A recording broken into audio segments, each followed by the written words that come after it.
Welcome to Read to Me, Mrs. Avignon. The first book I'm reading is Harry Potter and the Sorcerer's Stone by J.K. Rowling. Chapter 1, The Boy Who Lived. Mr. and Mrs. Dursley of number 4 Privet Drive were proud to say that they were perfectly normal. Thank you very much. They were the last people you'd expect to be involved in anything strange or mysterious because they just didn't hold with such nonsense. Mr. Dursley was the director of a firm called Grunnings, which made drills. He was a big, beefy man with hardly any neck, although he did have a very large moustache. Mrs. Dursley was thin and blonde and had nearly twice the unusual amount of neck, which came in very useful as she spent so much of her time craning over garden fences, spying on the neighbors. The Dursleys had a small son called Dudley, and in their opinion there was no finer boy anywhere. The Dursleys had everything they wanted, but they also had a secret. And the greatest fear was that somebody would discover it. They didn't think they could bear it if anyone found out about the Potters. Mrs. Potter and Mrs. Dursley was Mrs. Dursley's sister, but they hadn't met for several years. In fact, Mrs. Dursley pretended that she didn't have a sister because her sister and her good-for-nothing husband were as un-Dursleyish as it was possible to be. The Dursleys shuddered to think what the neighbours would say if the Potters arrived in the street. The Dursleys knew that the Potters had a small son too, but they had never even seen him. This boy was another good reason for keeping the Potters away. They didn't want Dudley mixing with a child like that. When Mr. and Mrs. Dursley woke up on the dull grey Tuesday our story starts, there was nothing about the cloudy sky outside to suggest that strange and mysterious things would soon be happening all over the country.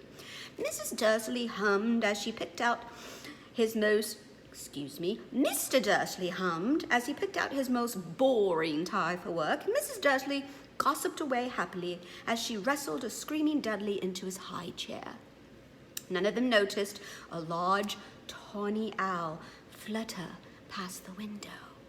At 8:30, Mr. Dursley picked up his briefcase, pecked Mrs. Dursley on the cheek, and tried to kiss Dudley goodbye, but missed, because Dudley was now having a tantrum and throwing his cereal at the walls. "Little tyke," chortled Mr. Dursley as he left the house. He got into his car and backed out of number 4's drive. It was on the corner of the street that he noticed the first sign of something peculiar. A cat reading a map.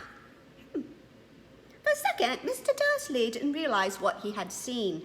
Then he jerked his head around to look again.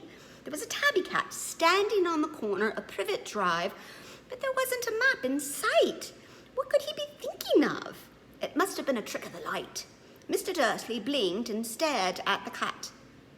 It stared back. As Mr. Dursley drove around the corner and up the road, he watched the cat in his mirror. It was now reading the sign that said Privet Drive. No, looking at the sign. Cats couldn't read maps or signs. Mr. Dursley gave himself a little shake and put the cat out of his mind. As he drove toward town, he thought of nothing except a large order of drills he was hoping to get that day. But on the edge of town, drills were driven out of his mind by something else. As he sat in the usual morning traffic jam, he couldn't help noticing that there seemed to be a lot of strangely dressed people about. People in cloaks. Mr. Dursley couldn't bear people who dressed in funny clothes, the get-ups you saw on young people. He supposed that this was some stupid new fashion. He drummed his fingers on the steering wheel, and his eyes fell on a huddle of those weirdos standing quite close by. They were whispering excitedly together. Mr. Dursley was enraged to see that a couple of them weren't young at all. Why, that man had to be older than he was, and wearing an emerald green cloak. The nerve of him! But then it struck Mr. Dursley that this was probably some silly stunt. These people were obviously collecting for something. Yes, that would be it. The traffic moved on, and a few minutes later, Mr. Dursley arrived in the Grunnings parking lot, his mind back on drills. Mr. Dursley always sat with his back to the window in his office on the 9th floor. If he hadn't, he might have found it harder to concentrate on drills that morning. He didn't see the owls swooping past in broad daylight, though people down the street did. They pointed and gazed open-mouthed as owl after owl sped overhead.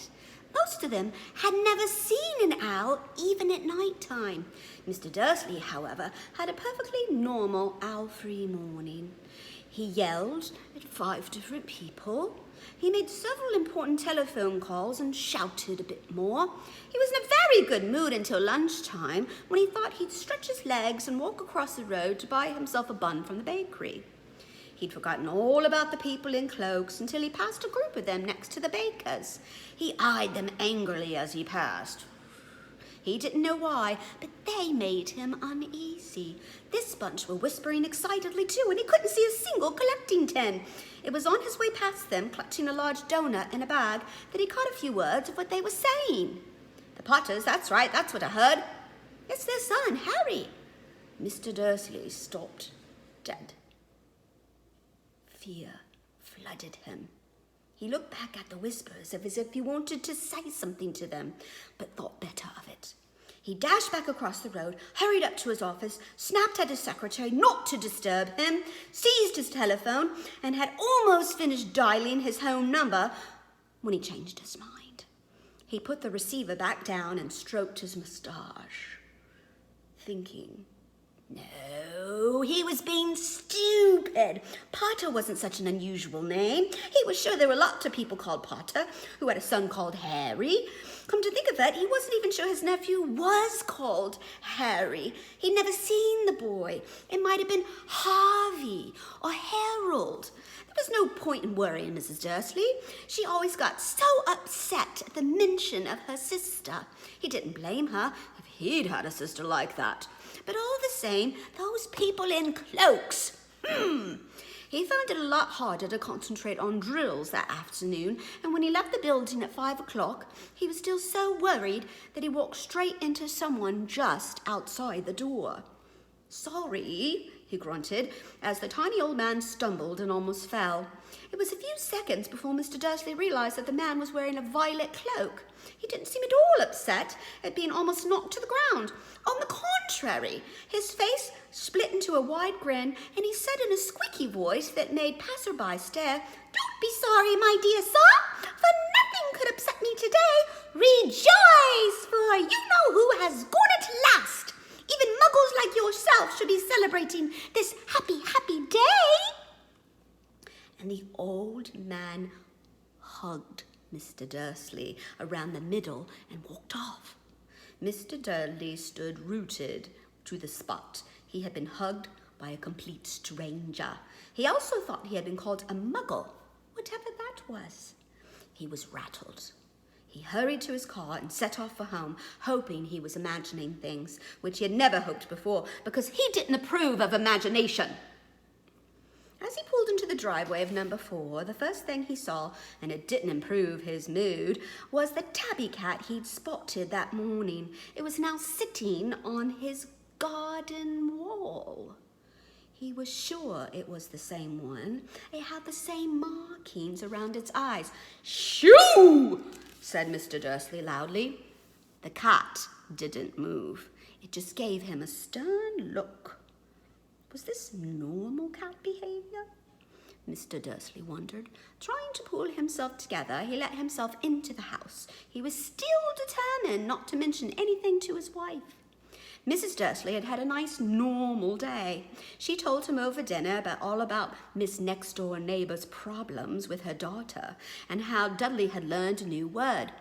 Won't! Mr. Dursley tried to act normally. When Dudley had been put to bed, he even went into the living room in time to catch the last report on the evening news. And finally, bird watchers everywhere have reported that the nation's owls have been behaving very unusually today. Although owls normally hunt at night and are hardly ever seen in daylight, there have been hundreds of sightings of these birds flying in every direction since sunrise. Experts are unable to explain why the owls have suddenly changed their sleeping patterns. The newscaster allowed himself a grin. Most mysterious. And now over to Jim McGuffin with the weather. Going to be any more showers of owls tonight, Jim? Well, Ted, said the weatherman, I don't know about that. But it's not only the owls that have been acting oddly today. Viewers as far as Kent, Yorkshire, and Dundee have been phoning in to tell me that instead of the rain I promised yesterday, they'd had a downpour of shooting stars. Perhaps people have been celebrating bonfire night early. It's not until next week, but I can promise a wet night tonight. Mr. Dursley sat frozen in his armchair. Shooting stars all over Britain? Owls flying by daylight? Mysterious people in cloaks all over the place? And a whisper about the Potters. Mrs. Dursley came into the living room carrying 2 cups of tea. It was no good. He'd have to say something to her. He cleared his throat nervously. Petunia, dear, you haven't heard from your sister lately, have you? As he had expected, Mrs. Dursley looked shocked and angry. After all, they normally pretended she didn't have a sister. No, she said sharply. Why? Funny stuff on the news, Mr. Dursley mumbled. Owls, shooting stars, and there were a lot of funny-looking people in town today. So? Snapped Mrs. Dursley. Well, I just thought maybe it was something to do with, her crowd. Mrs. Dursley sipped her tea through pursed lips. Mr. Dursley wondered whether he dared tell her he'd heard the name Potter. He decided he didn't dare. Instead, he said as casually as he could, their son, he'd be about Dudley's age now, wouldn't he? I suppose so, said Mrs. Dursley stiffly. What's his name again? Howard, isn't it? Harry. Nasty common name, if you ask me. Oh, yes, said Mr. Dursley, his heart sinking horribly. Yes, I quite agree. He didn't say another word on the subject as they went upstairs to bed. While Mrs. Dursley was in the bathroom, Mr. Dursley crept to his bedroom window and peered down into the front garden. The cat was still there. It was staring down Privet Drive as though it were waiting for something. Was he imagining things? Could all this have anything to do with the Potters? If it did, if it got out that they were related to a pair of, well, he didn't think he could bear it. The Dursleys got into bed. Mrs. Dursley fell asleep quickly, but Mr. Dursley lay awake, turning it all over in his mind. His last comforting thought before he fell asleep was that even if the Potters were involved, there was no reason for them to come near him and Mrs. Dursley. The Potters knew very well what he and Petunia thought about them and their kind. He couldn't see how he and Petunia could get mixed up in anything that might be going on. He yawned and turned over. Couldn't affect them. How very wrong he was. Mr. Dursley might have been drifting into an uneasy sleep, but the cat on the wall outside was showing no sign of sleepiness. It was sitting as still as a statue, its eyes fixed unblinkingly on the far corner of Privet Drive. It didn't so much as quiver when a car door slammed on the next street, nor when 2 owls swooped overhead. In fact, it was nearly midnight before the cat moved at all. A man appeared on the corner the cat had been watching, appeared so suddenly and silently you'd have thought he just popped out of the ground. The cat's tail twitched and its eyes narrowed. Nothing like this man had ever been seen on Privet Drive. He was tall, thin, very old, judging by the silver of his hair and beard, which were both long enough to tuck into his belt. He was wearing long robes, a purple cloak that swept the ground, and high-heeled buckled boots. His blue eyes were light, bright, and sparkling behind half-moon spectacles, and his nose was very long and crooked, as though it had been broken at least twice. This man's name was Albus Dumbledore. Albus Dumbledore didn't seem to realize that he had just arrived in a street where everything from his name to his boots was unwelcome. He was busy rummaging in his cloak looking for something, but he didn't seem to realize he was being watched, because he looked up suddenly at the cat, which was still staring at him from the other end of the street. For some reason, the sight of the cat seemed to amuse him. He chuckled and muttered, "I should have known." He found what he was looking for in his inside pocket. It seemed to be a silver cigarette lighter. He flicked it open, held it up in the air, and clicked it. The nearest street lamp went out with a little pop. He clicked it again. The next lamp flickered into darkness.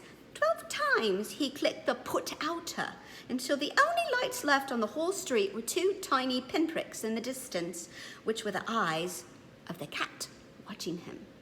If anyone looked out of the windows now, even beady-eyed Mrs. Dursley, they wouldn't be able to see anything that was happening down on the pavement. Dumbledore slipped the put-outer back inside his cloak and set off down the street toward number 4, where he sat down on the wall next to the cat. He didn't look at it, but after a moment he spoke to it. "Fancy seeing you here, Professor McGonagall." He turned to smile at the tabby, but it had gone. Instead, he was smiling at a rather severe-looking woman who was wearing square glasses exactly the shape of the markings the cat had around its eyes. She, too, was wearing a cloak, an emerald one. Her black hair was drawn in a tight bun. She looked distinctly ruffled. "How do you know it was me?" she asked. "My dear Professor, I've never seen a cat sit so stiffly." "You'd be stiff if you'd been sitting on a brick wall all day," said Professor McGonagall. "All day? When you should have been celebrating? I must have passed a dozen feasts and parties on my way here." Professor McGonagall sniffed angrily. "Oh, yes, everyone's celebrating, all right," she said impatiently. "You'd think they'd be a bit more careful, but no, even the Muggles have noticed something's going on. It was on their news." She jerked her head back to the Dursleys' dark living room window. "I heard it. Flocks of owls, shooting stars. Well, they're not completely stupid. They were bound to notice something. Shooting stars down in Kent. I bet that was Daedalus Diggle. He never had much sense." "You can't blame them," said Dumbledore gently. "We've had precious little to celebrate for 11 years. "I know that," said Professor McGonagall irritably, "but that's no reason to lose our heads. People are being downright careless, out on the streets in broad daylight, not even dressed in Muggle clothes, swapping rumours." She threw a sharp sideways glance at Dumbledore here, as though hoping he was going to tell her something, but he didn't. So she went on. "A fine thing it would be if, on the very day you-know-who seems to have disappeared at last, the Muggles found out about us all. I suppose he really has gone, Dumbledore?" "Certainly seems so," said Dumbledore. "We have much to be thankful for. Would you care for a lemon drop?" "A what?" "A lemon drop. They're a kind of Muggle sweet I'm rather fond of." "No, thank you," said Professor McGonagall coldly, as though she didn't think this was the moment for lemon drops. "As I say, even if you-know-who has gone, my dear Professor, surely a sensible person like yourself can call him by his name. All this you-know-who nonsense for 11 years. I have been trying to persuade people to call him by his proper name, Voldemort." Professor McGonagall flinched, but Dumbledore, who was unsticking 2 lemon drops, seemed not to notice. "It all gets so confusing if we keep saying you-know-who. I have never seen any reason to be frightened of saying Voldemort's name." "I know you haven't," said Professor McGonagall, sounding half exasperated, half admiring. "But you're different. Everyone knows you're the only one you-know-who, oh, all right, Voldemort was frightened of." "You flatter me," said Dumbledore calmly. "Voldemort had powers I will never have." "Only because you're too, well, noble to use them. It's lucky it's dark. I haven't blushed so much since Madame Pomfrey told me she liked my new earmuffs. Professor McGonagall shot a sharp look at Dumbledore and said, the owls are nothing next to the rumours that are flying around. You know what everyone's saying about why he's disappeared, and about finally what stopped him. It seemed that Professor McGonagall had reached the point she was most anxious to discuss. The real reason she had been waiting on a cold, hard wall all day, for neither as a cat nor as a woman had she fixed Dumbledore with such a piercing stare as she did now. It was plain that whatever everyone was saying, she was not going to believe it until Dumbledore told her it was true. Dumbledore, however, was choosing another lemon drop and did not answer. What they're saying, she pressed on, is that last night Voldemort turned up in Godric's Hollow. He went to find the Potters.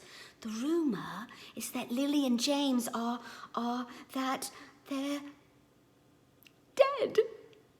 Dumbledore bowed his head. Professor McGonagall gasped. Lily and James, I can't believe it. I didn't want to believe it. Oh, Albus! Dumbledore reached out and patted her on the shoulder. I know, he said heavily. Professor McGonagall's voice trembled as she went on. That's not all. They say he tried to kill the Potter's son, Harry. But he couldn't. He couldn't kill that little boy. No one knows why or how. But they're saying that when he couldn't kill Harry Potter, Voldemort's powers somehow broke. And that's why he's gone. Voldemort nodded glumly. It's true? Faltered Professor McGonagall. After all he's done, all the people he's killed, he couldn't kill a little boy? It's just astounding. Of all the things to stop him, but how in the name of heaven did Harry survive? We can only guess, said Dumbledore. We may never know. Professor McGonagall pulled out a lace handkerchief and dabbed at her eyes beneath her spectacles. Dumbledore gave a great sniff as he took a golden watch from his pocket and examined it. It was a very odd watch. It had 12 hands, but no numbers. Instead, little planets were moving around the edge. It must have made sense to Dumbledore because he put it back in his pocket and said, Hagrid's late. I suppose it was he who told you I'd be here, by the way. Yes, said Professor McGonagall, and I don't suppose you're going to tell me why you're here, of all places. I've come to bring Harry to his aunt and uncle. They're the only family he has left now. You don't mean? You can't mean the people who live there? Cried Professor McGonagall, jumping to her feet and pointing at number 4. Dumbledore, you can't! I've been watching them all day. You couldn't find 2 people who are less like us. And they've got this son. I saw him kicking his mother all the way up the street, screaming for sweets. Harry Potter, come and live here. It's the best place for him, said Dumbledore firmly. His aunt and uncle will be able to explain everything to him when he's older. I've written them a letter. A letter? Repeated Professor McGonagall faintly, sitting back down on the wall. Really, Dumbledore, you think you can explain all this in a letter?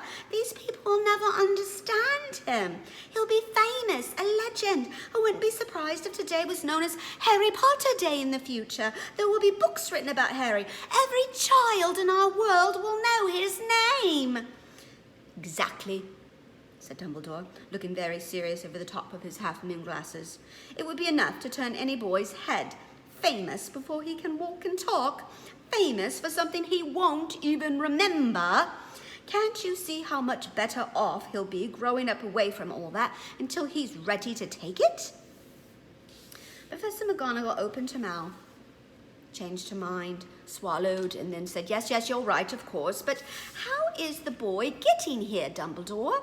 She eyed the cloak suddenly as though she thought he might be hiding Harry underneath it.